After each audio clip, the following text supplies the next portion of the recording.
5 NBC DFW, written by Alejandra Martinez, and the Texas Tribune, published on the 1st of June.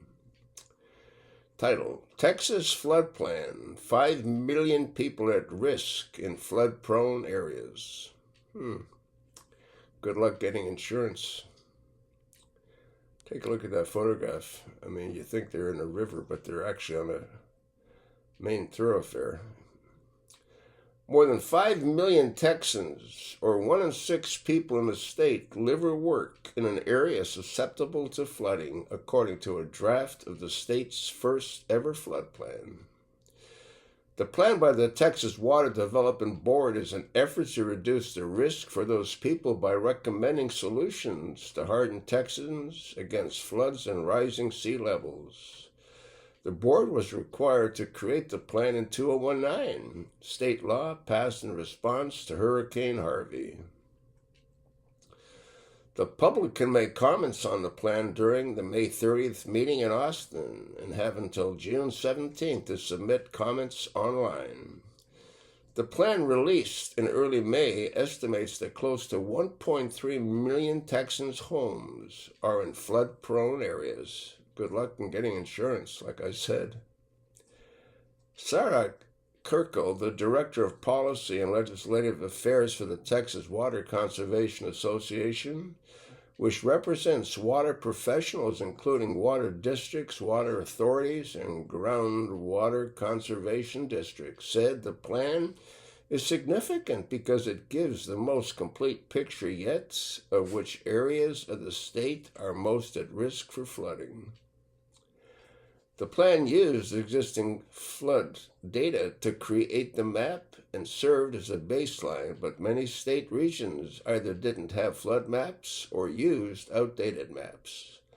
Local water managers filled the gaps with their knowledge, and the TWDB contracted flood risk modeling data company Fathom to help. When the plan is approved, it's going to be a historic moment for Texas, Kirky said. This will be a really critical piece in understanding the topography and where you have higher or lower elevation in order to properly plan for which parts of the states are going to be subject to the risk.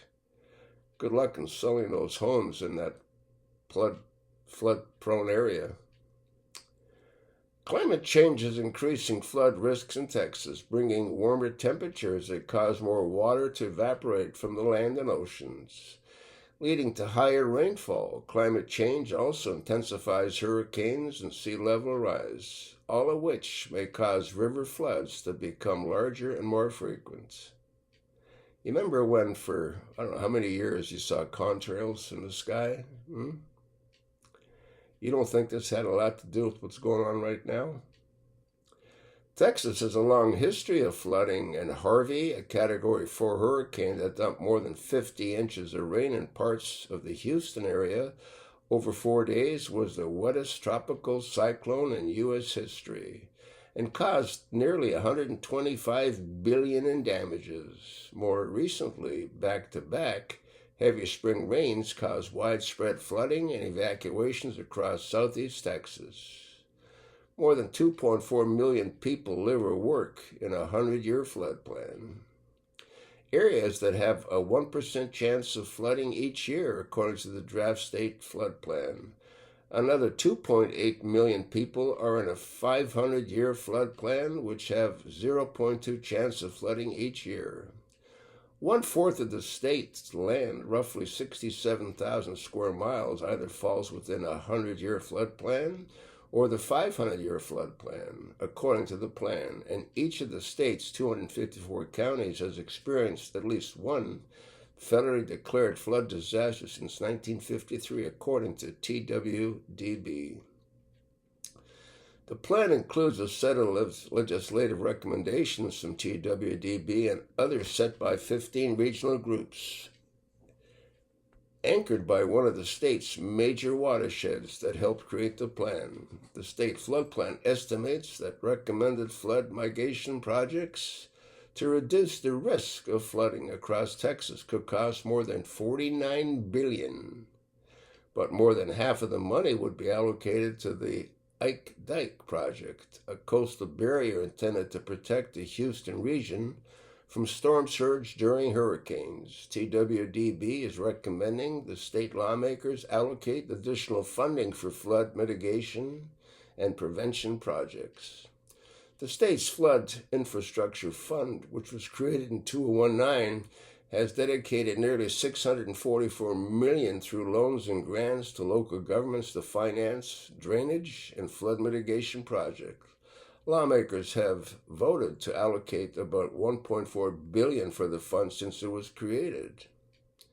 Kirky said the state doesn't have a reliable source of revenue for flood projects unless state lawmakers approve additional funding each legislative season. It makes flood mitigation strategies really difficult to fund, Kirky said. TWDB is also asking lawmakers to implement a flood early warning system across the state, which they believe will help alert residents when to evacuate using social media, radio, and reverse 911 calls.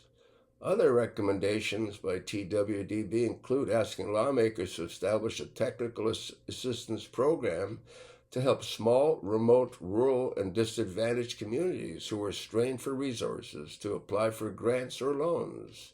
That can include state staff walking communities through the flood project options or even motivating them to consider applying for a grant.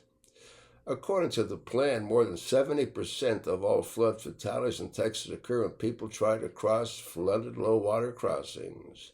The TWDB recommended additional funding for the removal of low-water crossings, additional signage, and bridge improvements. Because money is limited for flood projects, the regional group recommended that the state give counties the authority to collect drainage fees in unincorporated areas. Currently, only cities can charge such fees. The regional group argued that this would help counties self-finance flood mitigation and drainage projects outside of city limits.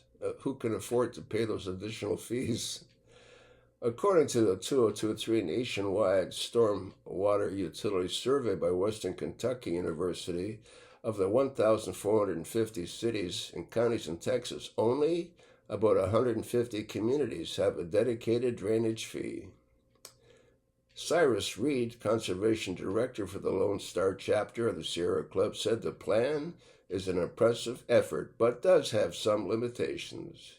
He said the modeling used for the plan to predict how often floods can occur is outdated and looks at historic climate variabilities as opposed to future climate variables. When we thought was 1 in 100 chance of a flood or 1 in 500, they may be much more frequent than we were thinking because the climate is changing, he said. TWB will finalize the plan this summer and deliver it to the legislature by September 1st. Like I said, folks, have fun trying to get insurance if you're in one of those flood-prone zones. I'll attach the link. Look at it, pass it along, and thanks for listening.